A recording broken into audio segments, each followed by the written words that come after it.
Actually, mas na-enjoy ko yung choreography. Mas na-enjoy ko yung game.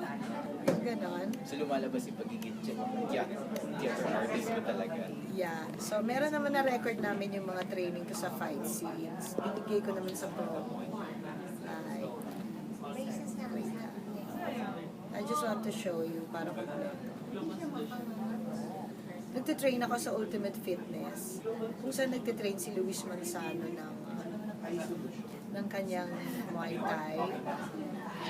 So once nagtrain ako doon, siya yung mga sinipa-sipa ako one time. So, Muay Thai din po yun.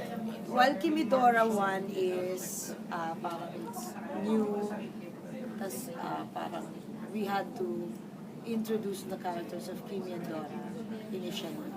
Kimidora 2 I think was a challenge because may sinusundan kang napaka lakas ng impact. Kimidora 3 is more relaxed. And I have to admit, this is the most fun for me, and most demanding, and most challenging, and most fulfilling, because I know for a fact that this is the third and the last.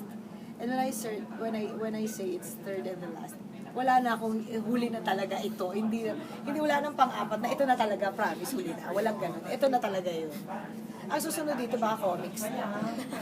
Pero walang parang ano doon, yung medyo kurot na last na siya. Mixed emotions because pinagkatiwalaan ka ng mga tao. But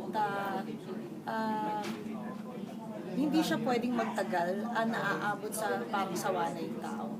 So we might as well end this on a high note. And ang